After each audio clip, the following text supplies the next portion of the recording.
Yes. Amazing. Thank you for that, Isaac. So yeah, welcome everybody. Thank you so much for joining another Diversity Innovation Group event. I'm going to be your host today, and I've got an amazing panel for you. This one is called Why Being Differently Abled is a Super Strength. And we're going to come on to, the terminology of differently abled. We're going to come on to why why it is a super strength. We're also going to focus on two key elements today, which is going to be number one, lived experience. So you're going to hear from my amazing panel that I'm going to introduce in a moment, and they're going to tell you a little bit about some of their experiences and their conditions and kind of how they manage that. The second element of the session is going to be a little bit more focused towards recruitment, and this is for candidates and clients, and I guess everyone's been a candidate at some stage in their life. So it's going to focus on kind of how we can improve processes and what can we do to make recruitment processes more inclusive and more differently abled person friendly. The last part of the session is going to be a Q&A. So you are more than welcome to ask this amazing panel some questions. I did mention briefly a moment ago, but for those that weren't around, you are all going to be on mute just to make it a little bit easier in terms of the closed captions for Spencer. But you are all going to either post questions in the chat. If you've got any, you can direct them to a specific panel member if you'd like, or you can direct them to the panel. And either way, I'm going to read them out as host. If you want to ask a question, but do want it to be anonymous, again, that is also completely fine. Totally understand. Please do message me on LinkedIn at the Q&A session. I will just check my LinkedIn briefly and just make sure any messages that have come through. So yeah, please do message them to me directly, and I will again ask the panel. So, not going to talk for too long.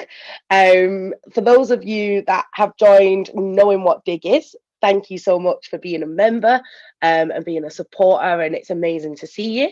For those that actually don't know what D.I.G or the Diversity Innovation Group is, essentially it's an online collaborative space that I've created so that people can, all levels, all genders, all races can share ideas, can collaborate, can talk about issues relating to D&I, and can see what other people are doing.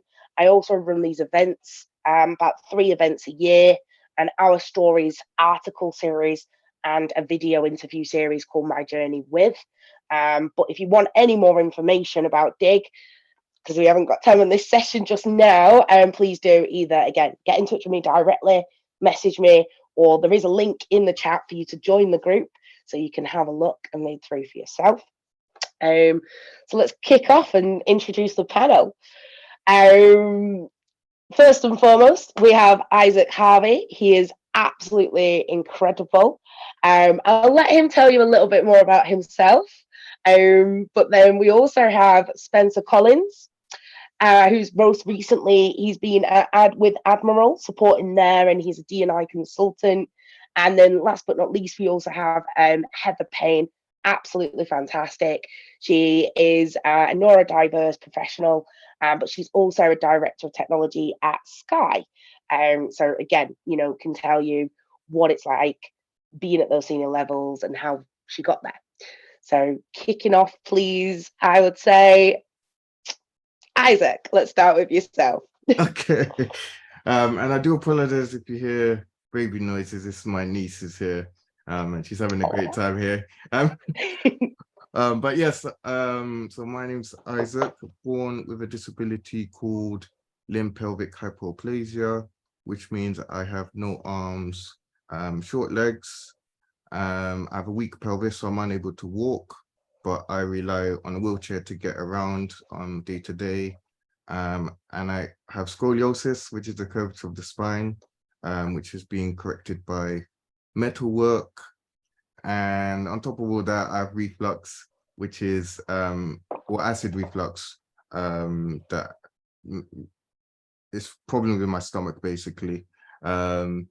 And with all that, I was born in East London with a very supportive family who treated me like everybody else, and always encouraged me to be the best version of myself. So that allowed me to do things above and beyond with my disability. And I always find it easy to overcome obstacles in life. Not saying it's been a perfect journey, but I found it easier to find different ways of overcoming things with my disability. But the biggest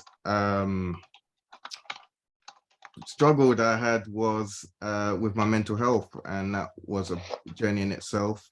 I would be able to overcome different obstacles, but I would never feel happy within myself.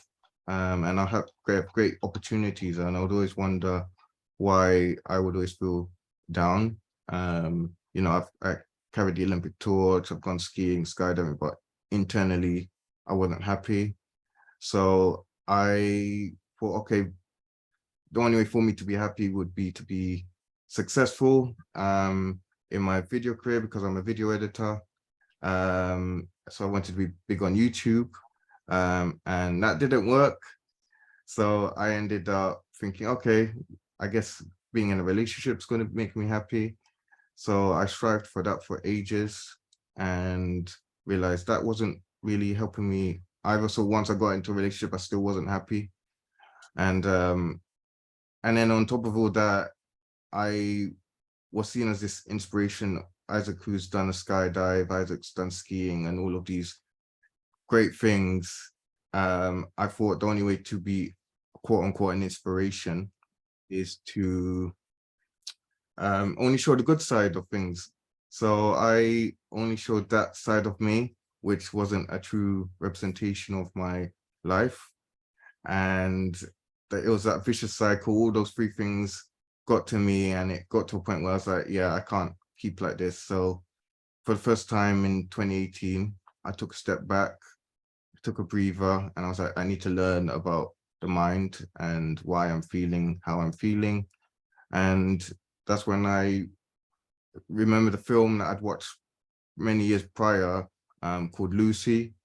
And it's basically using more than 10% of your brain. And for some reason that came into my head, and I was like, oh, you know, was that film fantasy or was it real? So I searched it, and that's when I learned about like the law of attraction and how we think, feel, and speak is the reality that we create.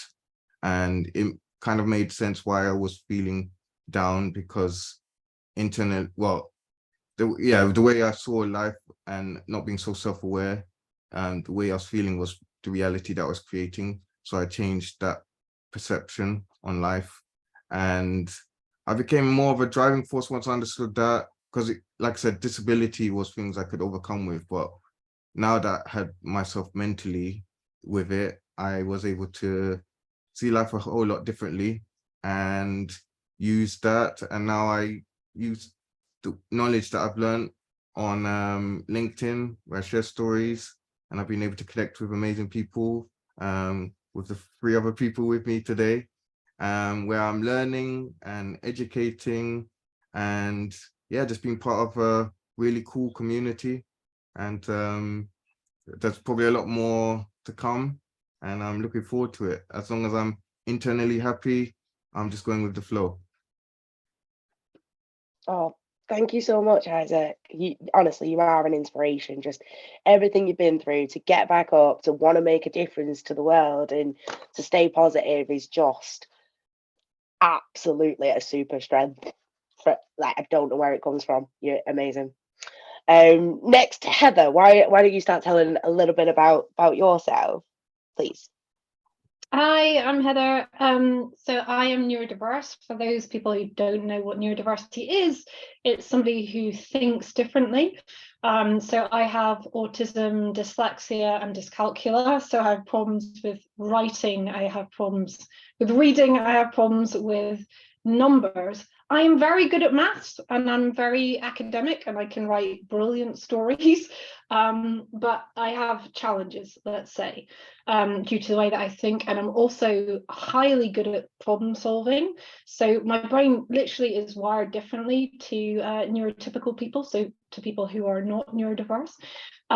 So I've struggled in life and excelled in life, and I think a lot of people who are different generally have this, right? You have kind of strengths and weaknesses, and as Isaac said, it's for me, a lot of being different is about focusing on the things that you're good at and understanding the things that you're challenged at. So for me, I was only diagnosed 6 years ago, so I'm new to the game of being different, but I have felt different my entire life.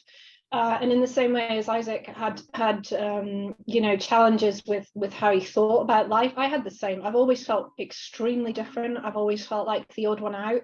I've always been in a room full of people and felt like I was pretending to be somebody I wasn't. So 6 years ago, I really realized that I was different and that was okay. And I was different because of being neurodiverse.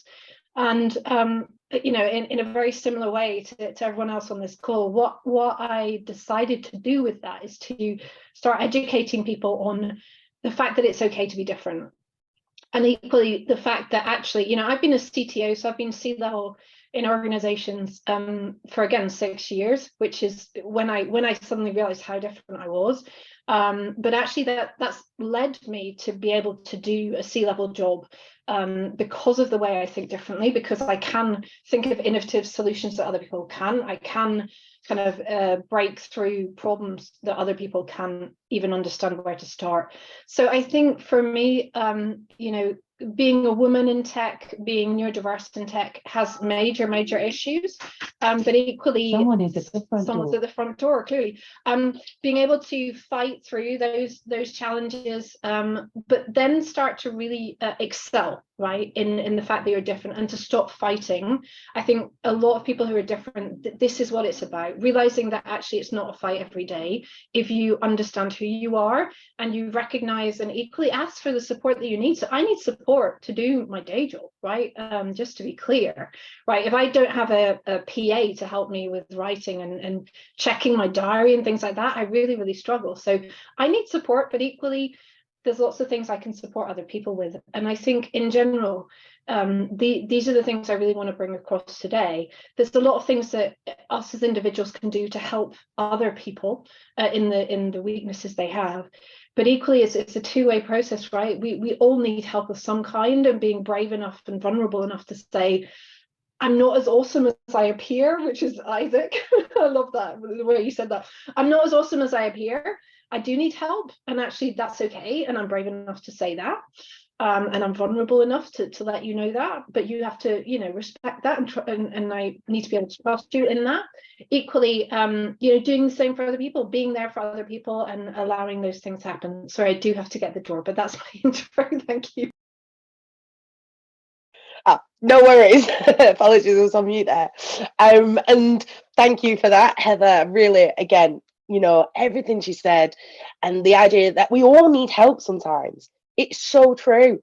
Like, we do all need to kind of just sometimes acknowledge where we need support, reach out, be brave, and actually ask other people for that help. And I think it's quite surprising the response that you can get, and actually how kind, or not surprising, but it's lovely when humans are so kind and we all kind of come together. And last but definitely not least, Spencer, please, would you like to share a little bit about yourself and your journey with the group? Sure. Hello. My name is Spencer. I am profoundly deaf since birth. I have got tinnitus 24/7.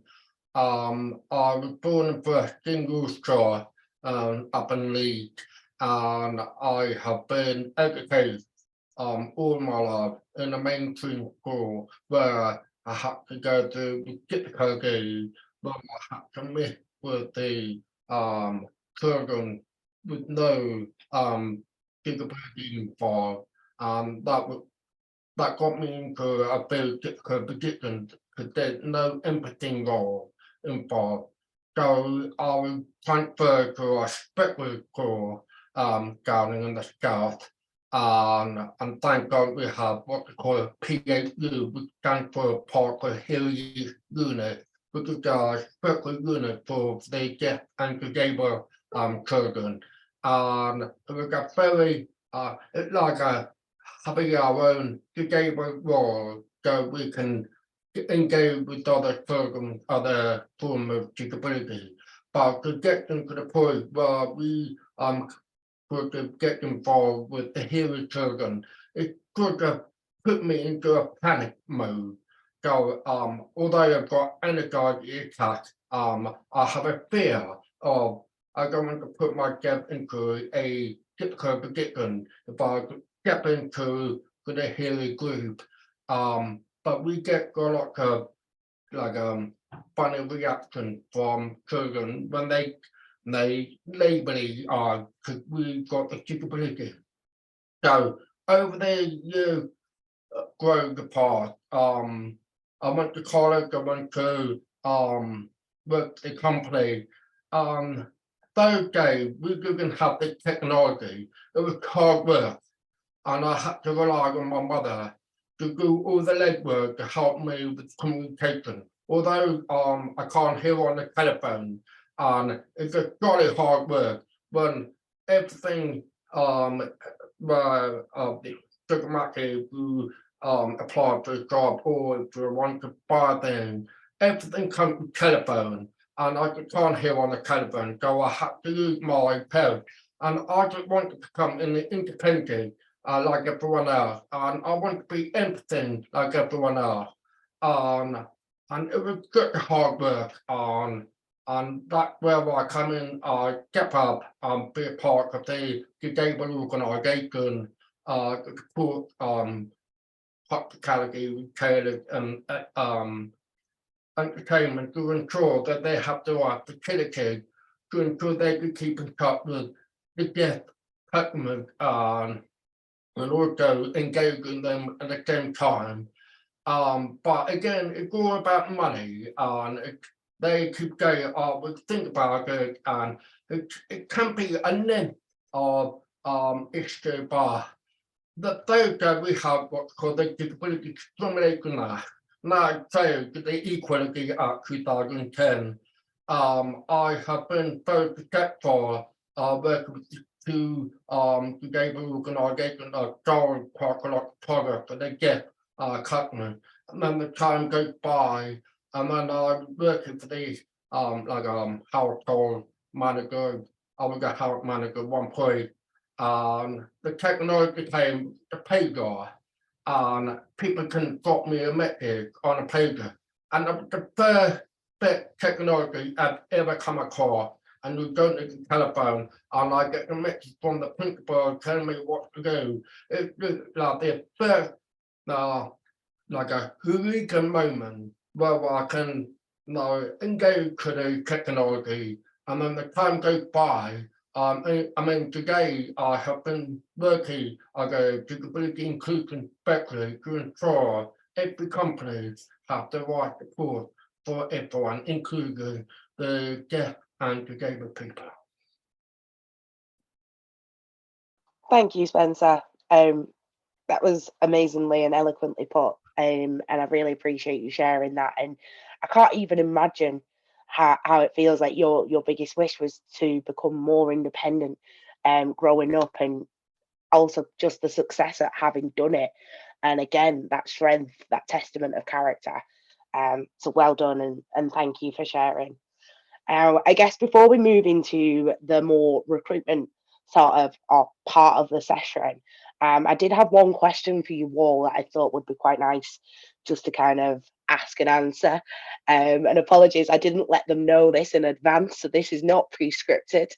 But if you could go back, having lived with your conditions, knowing what you know now, if you could go back, say, 10 or 15 years and give yourself a piece of advice, what would that be? To perhaps, someone who, like, I guess, thinking about yourselves, but also thinking about perhaps people who might not know they have a condition, or they found out later in life, or I guess would just like to hear that advice generally. I'm happy to go first. Yeah, I think I would tell, the younger generation that honesty is important, not to hide away from your feelings, because, there are people who do want to listen to you. That's something, because, like I said, I had the support of friends and family, but I just didn't want to disappoint them. That's what I thought. If I said how I'm actually feeling, no one would want to listen. My friends would kind of disband me because I'm not happy. Like that for me, that's how I thought friendships and relationships is, you can only just be happy. And especially how, how celebrities only show the good side of life. That's something I always saw. I never really saw anyone really having a negative time or being honest. But being honest has allowed me to have that self-awareness and understanding that people do want to listen. And also, with me sharing honest stories on my LinkedIn page, both negative and positive, is encouraging those to also share their story and to realize that they're not alone in this battle. And we all have our journeys, and there's always a light at the end of the tunnel. And yeah, we're all here to support each other. I'll jump in next. I completely agree with Isaac. I would say stop hiding. So I struggled a lot, and I pretended to be a lot of things. So being a woman in tech, I pretended to be a man. I wore suits like a man. I wouldn't wear dresses.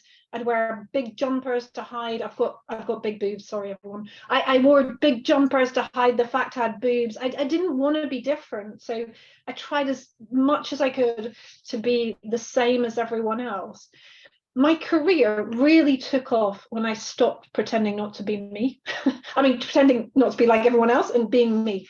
So I think really embrace who you are, and you do need help. Everyone needs help, right? Let's be clear about this. It doesn't matter if you're differently abled or not. Everyone needs help. So whether you're the same as everyone else or not, you probably don't feel the same as everyone else. You probably feel like you have things that you don't want to talk about, things that you don't want people to know. Stop feeling like that. Everyone has something that they're scared about, that they don't feel good at, that they need help with. I really believe in what Brené Brown her research has done. So Brené Brown talks a lot about vulnerability and the way to connect to people by talking about who you are and the challenges that you have. So I would also refer everyone to Brené Brown. If you can see her TED Talks or look for her books. But she, again, talks a lot about if you're vulnerable and you get rid of the shame that you have about who you are, you can do great things. So again, if I was talking to myself, I would say, don't be afraid of who you are, like really lean into who you are, and use the people around you to be better at who you are. So if you need help with something, just ask, and do that in a safe way for you. Safe ways, by the way, speaking to people like me or Isaac or Spencer or Ebony, like people that you feel like you can open up to. Because if we can't help you directly, we can definitely redirect you to someone. So find those people that actually you feel like you can connect with. Also, I do a lot of mentoring, and I say this a lot. If you are in a place where you don't feel like you can be yourself, do not stay there. So if you're in a workplace and you don't feel like you fit in, move your job. It probably isn't the right place for you. Find a place where you fit in. If you're in a friendship group where you don't feel like you fit in, are they really your friends? These things are important, like who you surround yourself with. So find people that you feel like, I call it my tribe, right? And we call that a lot in the neurodiverse community. Find your tribe, right? People who are like you, people where when you walk into a room, you feel immediately comfortable. You don't feel like you have to be someone else. These are your people. If you don't know these people, go and find them. Go and do stuff you haven't done before, and go and find your people. That would be my advice. You're on mute, Ebony. Ebony, you're on mute. Oh, sound's gone. I can hear her.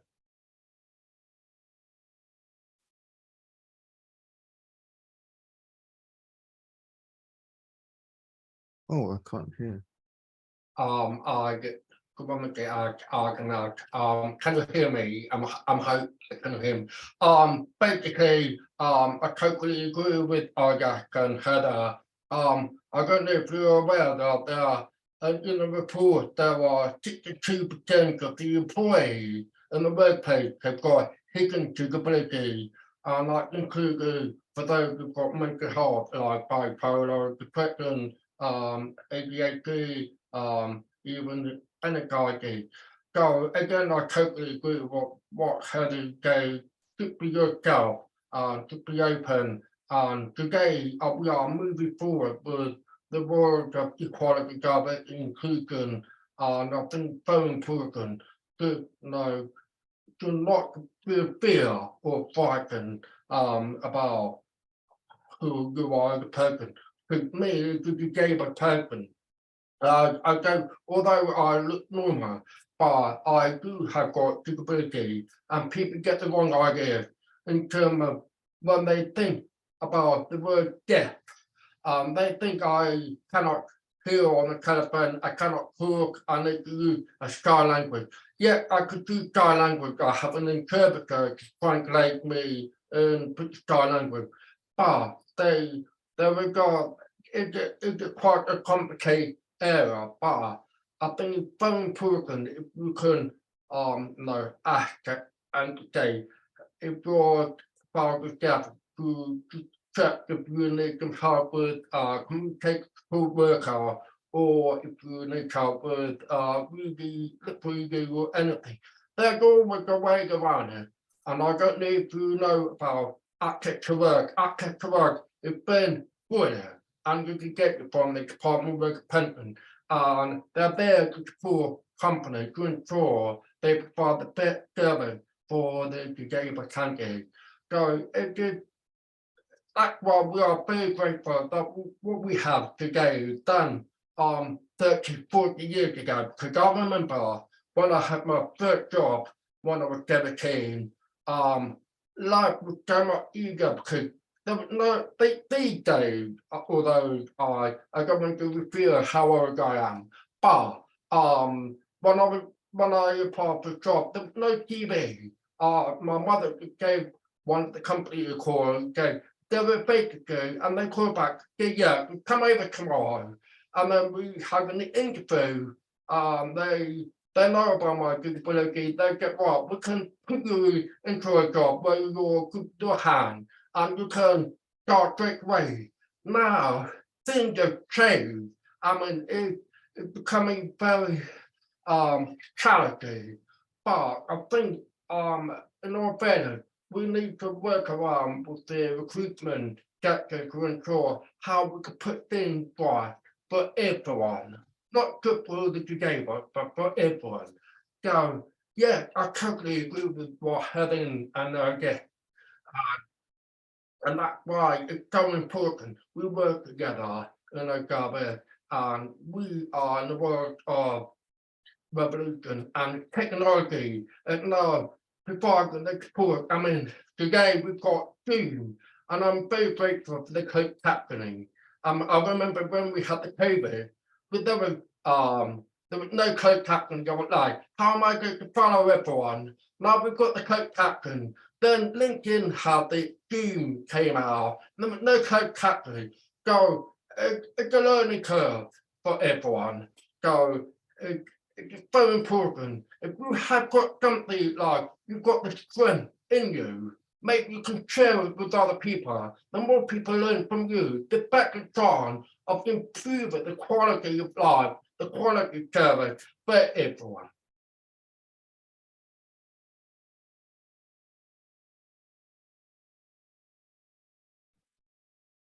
Can't hear you. You're still very much unavailable to us.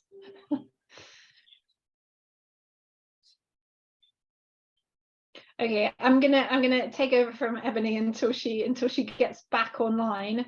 I saw there were some questions here for me, so I'm gonna take this opportunity to carry on talking. Ebony, you can always put something in the text if you want me to say it instead. So I've got a question here from Holly. Thanks, Holly. what helped me feel more confident to just be me, and is there something people can do to help others to stop hiding? It's a really difficult step to come out with, if you've got a hidden disability, to come out and talk about it. I think it's slightly easier, but I'll defer to the other two if you have an open disability. But often, if you have a visible disability, you also have hidden disabilities, right? So people also assume other stuff about you, right? As Spencer was saying, like there's lots of assumptions people make. So I often say the first thing you have to do is decide you're going to do it and be brave. It takes a lot of bravery, and even just doing a session like this as an example, it takes a lot to step out and say this is me, right? So just be aware of that and be okay with that, right? Don't beat yourself up about not feeling brave enough. Like, take your time. It's, you know, people say that they come out when they're gay, or they come out when they're trans, or whatever. It's exactly the same with a hidden disability. You do have to come out. It is a big deal, and you know, take your time. But if you're committed to doing it, do it, is my advice. Really do it. It helps you a lot, actually. Never mind other people. It helps you as an individual. And I often go into meetings saying, I might be far too direct and I might really offend you because I'm autistic, so let me know. And that actually helps me connect with people, and it helps me if I do say something far too direct. So, but it takes bravery. And if you want to help others, it's confidence. Confidence is the only way to get over it. So actually, if you can help people to understand their strengths, understand why they'd want to talk about it, right? The impact it'll have on them to feel actually better about themselves, the impact it has on other people, so it helps them connect. I connect better with people when I say who I am, who I really am, right? So it helps them connect. And equally, the impact it has on other people. So I talk a lot, so I do consultancy on this as well. I talk a lot about to the C-levels in companies, how if a C-level person like me comes out and says, I'm neurodiverse, or I'm gay, or, you know, whatever it might be, or I have anxiety, I have depression, like whatever it might be, if you have senior representation of somebody talking openly about it, that really helps the rest of the organization feel safe. So, you know, have a think about that, actually, the impact on other people and the impact on people who might want to come and talk to you about their challenges. And it just creates like this tribe. I talked about a tribe earlier. It creates a tribe of people when you start talking about it. People come to you and talk more, which can help you and it can help them. So have a think about that. But I will equally open that up to Isaac and Spencer if you've got any other ways, again, you felt about talking to people about your disabilities, and any advice you would give. Yeah, I think, you know, I think going on from what you're saying, it's all about having those conversations and being open to new ways of thinking.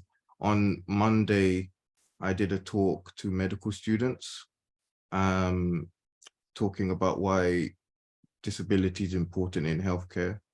And one of the students asked, you know, why should we be talking about diversity? And it's like, you know, these things are for everybody, and we should be taking the opportunity to speak to people and get those different perceptions about different things. And like I said, just being open to new ways of thinking. According and to another Amazon customer. Okay, and yeah, just, and not having that fear of getting it wrong, because, you know, none of us are perfect. It's about, yeah, just being open and being vulnerable to get it wrong, so we do get it right, and taking it as a learning experience rather than something that you'll take on as being very negative. You know, everything to me is a learning experience, and we just got to take these opportunities to learn and be able to engage and bring more people to the table.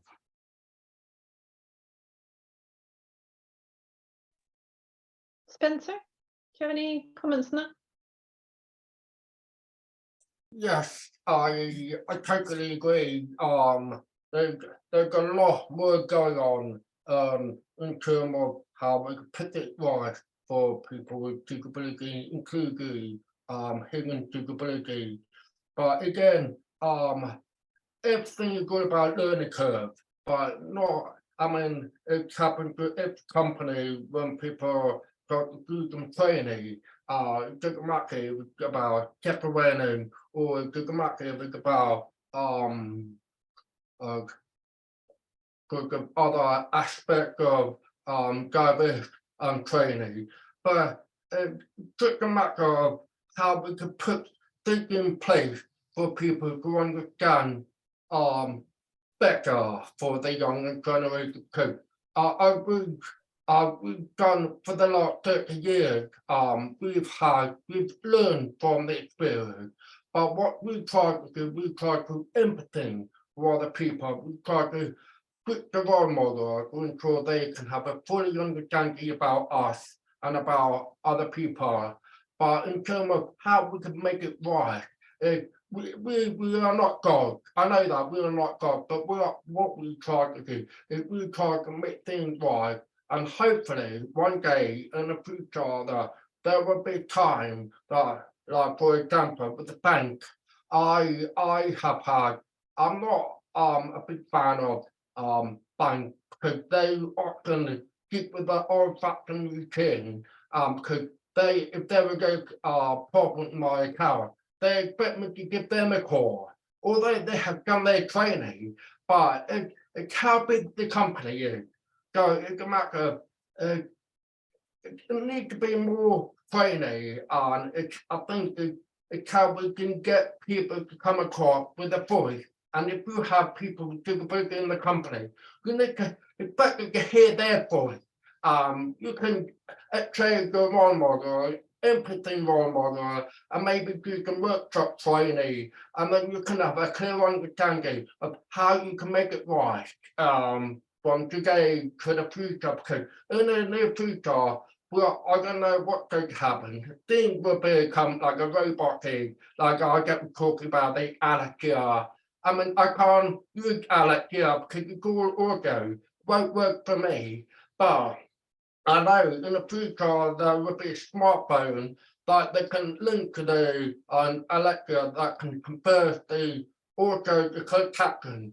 But that it will be ready in a 30-year time. But what I'm talking about now is how we can make it right for everyone. And I know I went over to one of the company while I was working apart, and there was a robot made by Honda, and it came approached to me and it was talking. I didn't know it was talking. All I was to do with the arm and it got a monitor on its body, and I thought she was going to give me some plugin, but the rejection was saying, how can I help you? Is there a way that I can take you to a room? What do you want me to do? The robot was actually talking to me. So I was like, I'm deaf. I respond, I'm deaf. I don't think they're gonna, I don't think the robot can understand what I'm trying to say, because it's got a lot to work on.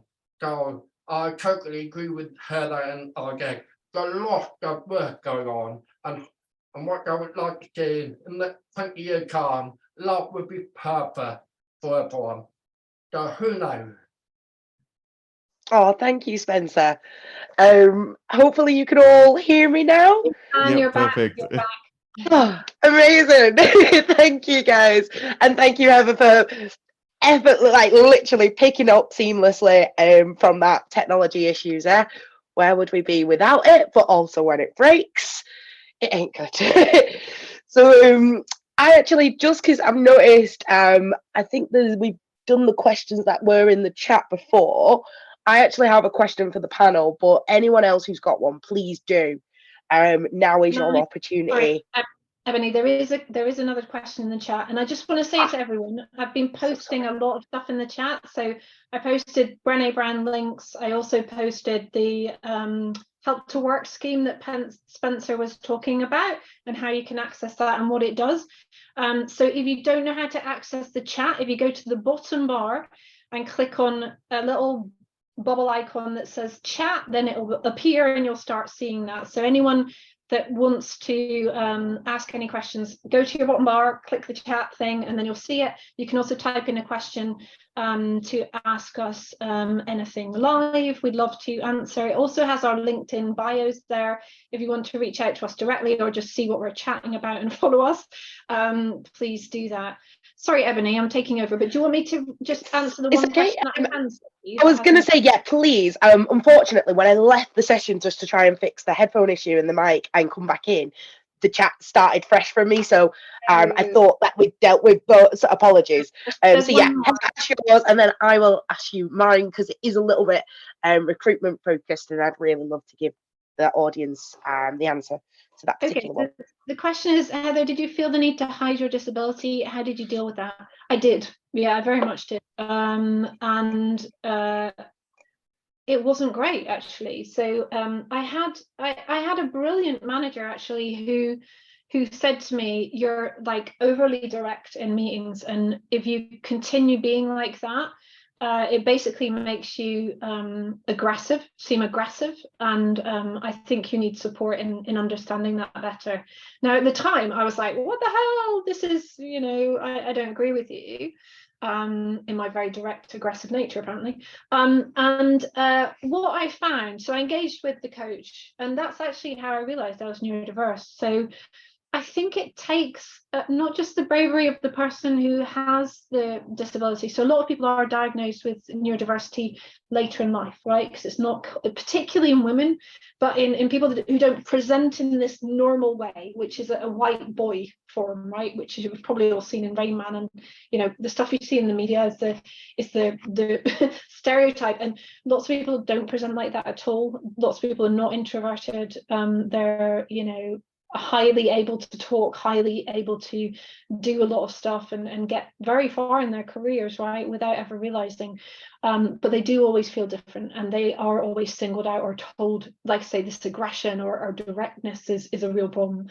So what I would say is listen to people's feedback. If you think you might be, by the way, if you think you might be neurodiverse, if you think you might be autistic or on the spectrum, my biggest advice to you is get a diagnosis. There's screening things you can do online. Get a diagnosis, because if you think you are, you probably are. That would be my advice. But equally, if you think somebody else needs support because you think they do have a hidden disability and they're hiding it, or they do have a hidden disability and they don't know about it, talk to them emotionally, right? Take them for a coffee, take them out for lunch, whatever, and have a real one-to-one discussion with them about in a way that you feel comfortable and you think they'll feel comfortable about the fact that you think they might need help. Because often what people need is a conversation that is, I think you might need help. Like, what do you think? This is what I see. Do you recognize that? They might not recognize it, but anyone who does feel different will on some level recognize it. So I did recognize it, which is why I engaged with the coach, because I was like, this is really weird. Like, I do feel different, but I don't recognize the things that people are saying. And because you think differently, so I'm talking particularly about neurodiverse people, it is a challenge to get yourself over the hurdle of I think differently. So just, like I say, connect with people emotionally and say, can I help? I think you need help. Can we talk about it? Those are the things that help. And equally, if you feel a certain way, find someone you trust and have that conversation. Because the first conversations, the first vulnerable conversations, they're the things that make a big difference. Wow, that's such sound advice. And I really think, like you were saying before about finding a tribe and finding people that can support you, it really is essential for us, even if you're living with someone else who has a condition, like being able to support them in the right way is something that's, it just has to happen for you and for that person to, live the best life that you can. So yeah, really sound advice. And thank you for the honesty as well, like, because it's not easy probably to admit that you did hide part of yourself away as well, and I kind of think about that time. So no, thank you, Heather. I guess one of the questions that I had for you all was just, I guess it's kind of two parts to the question. The first one being, are there any suggestions or ideas or processes that you think could be implemented within recruitment processes that could make it easier and make it a friendlier process. And I guess this is a second part, which is one idea I had, was that instead of submitting a CV and cover letter, a candidate could submit a CV and a short video, just because they might be better at talking about themselves and introducing themselves as a person over a short video. Do you think that's a good idea? Are there any other things that you would all implement? And I'm asking this to the panel, so I think it'd be quite nice. Let's go the other way, and Spencer start first, then Isaac, and then Heather.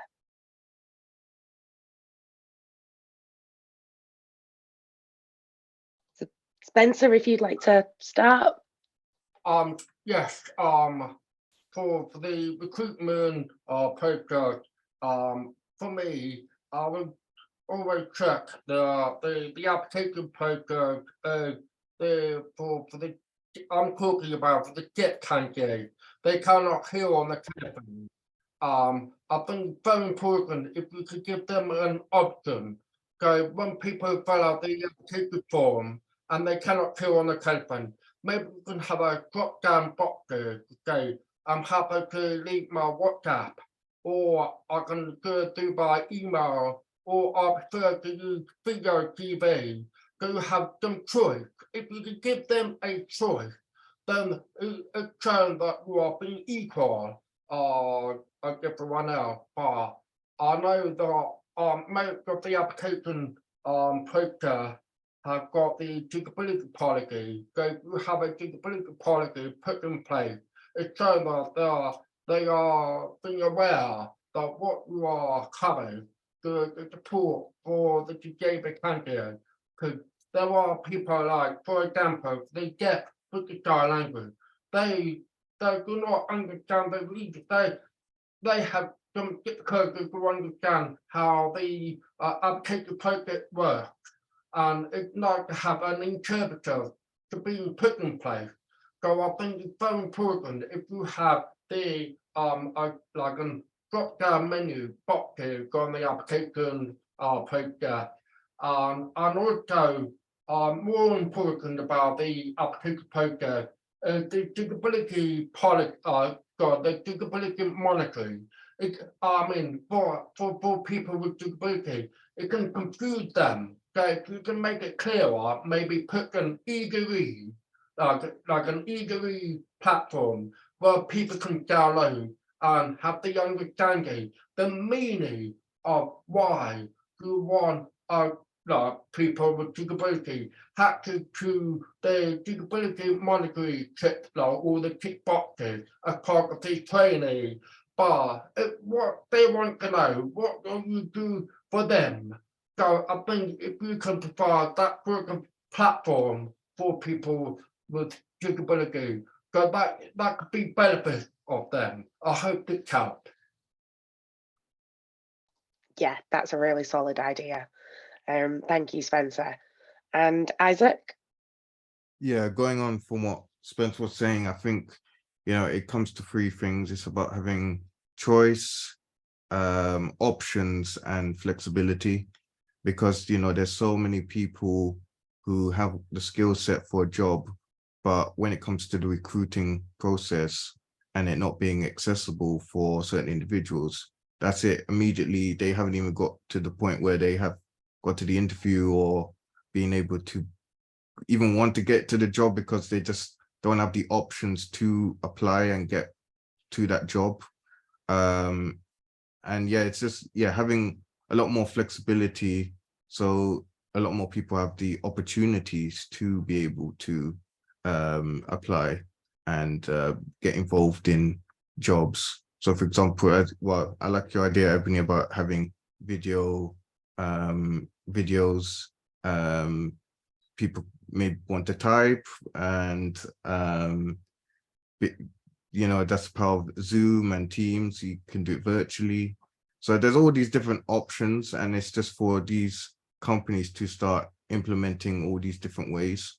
And more than likely, you'll get a lot more applications in when it comes to the recruiting process. So yeah, we've got to get rid of that barrier, which is stopping a lot of people. Because there's a lot of shining lights out there. They're just not being able to have the opportunity to showcase it.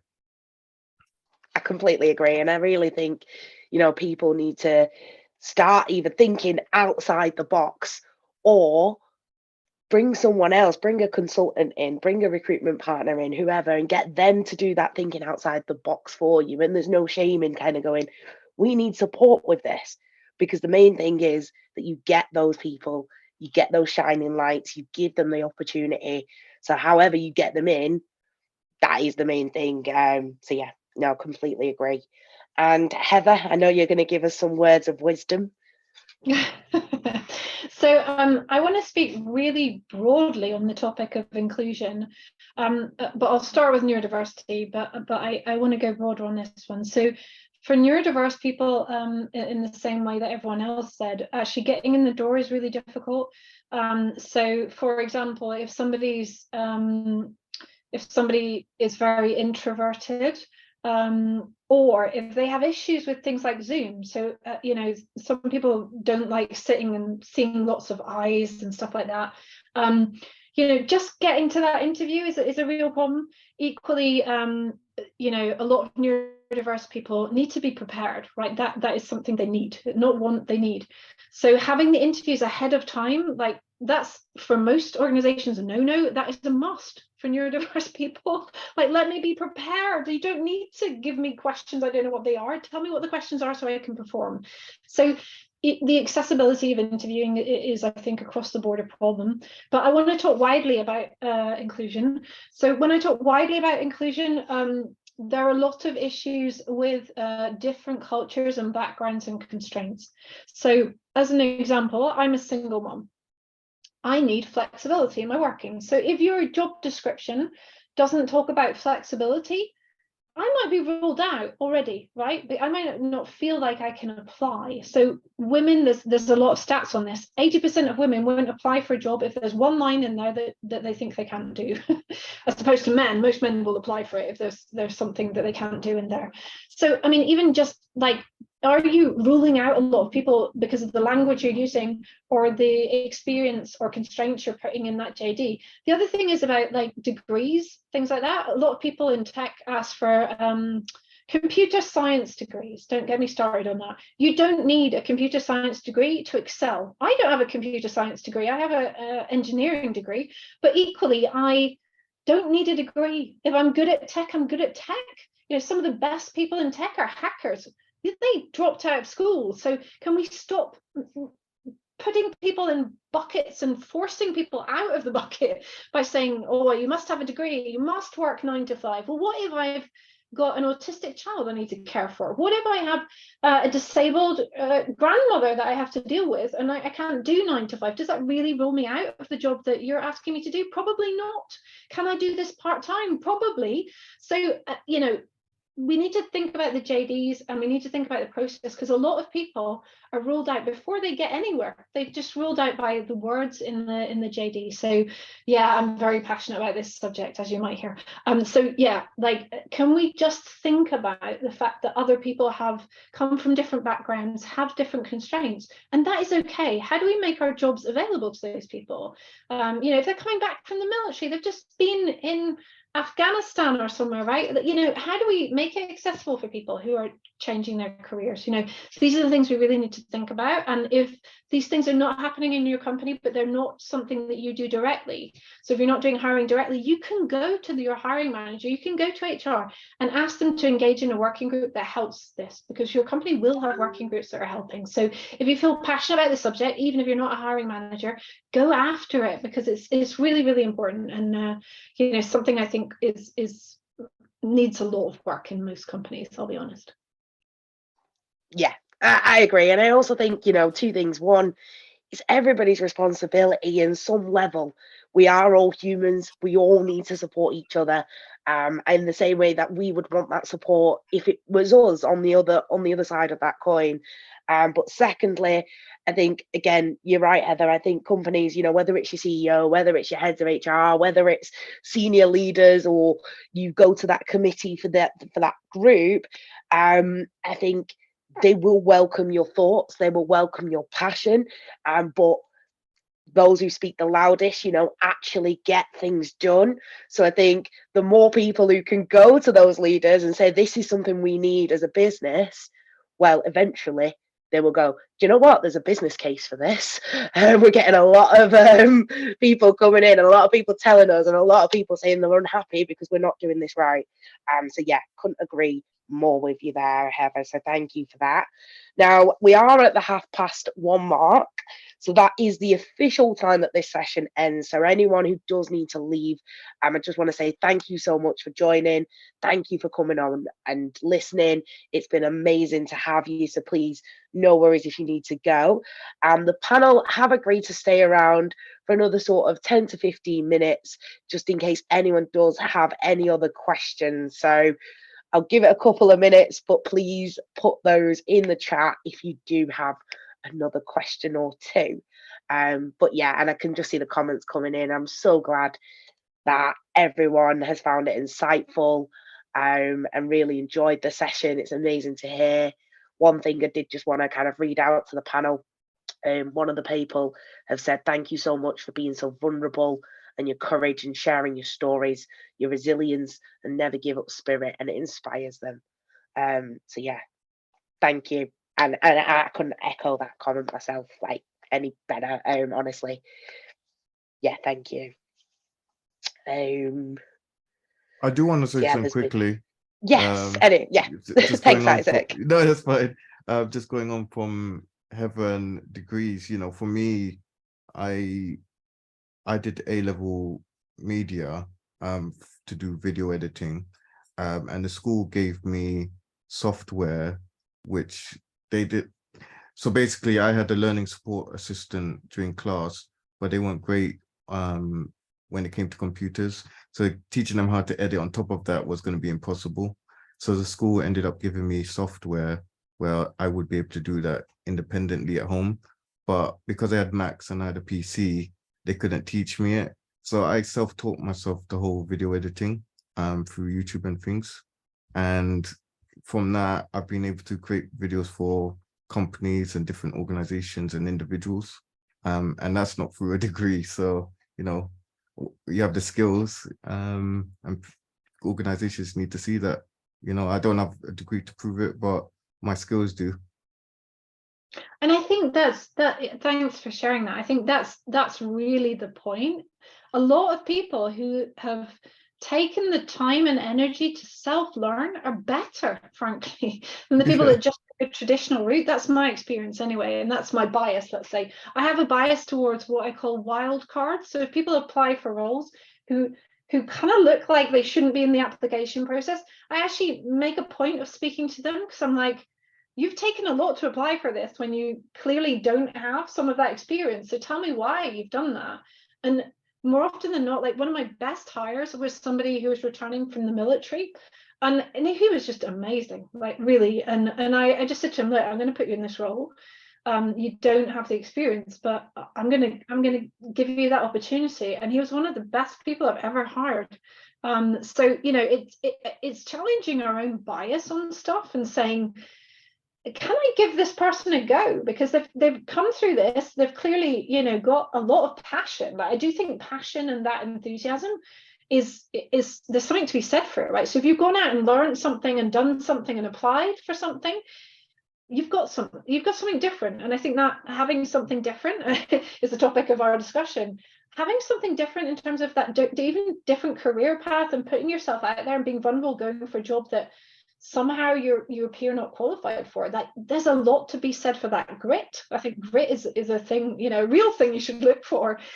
So, you know, challenge your bias on experience, really, because, you know, do they really need that experience, or do you just want them to be good at the job? And can they learn on the job, right? That's okay too, right? Can you pay them less, get them to learn?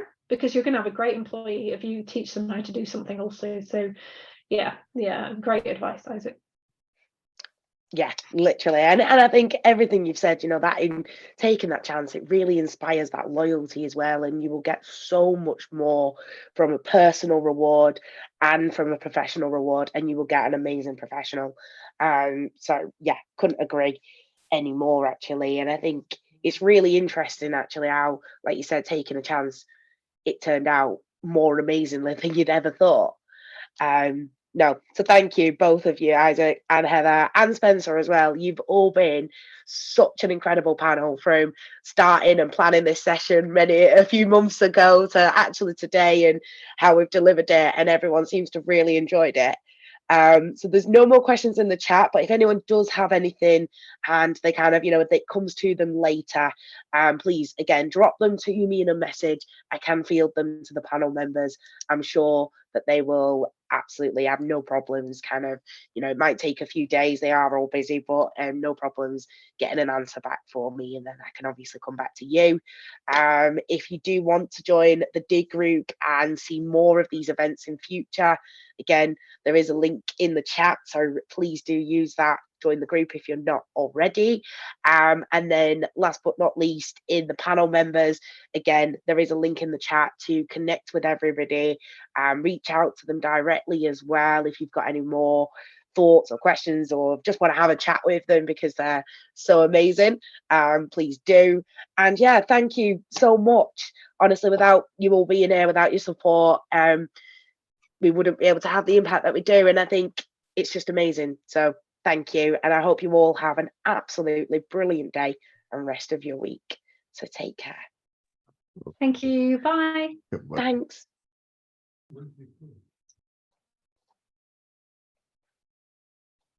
Mhm.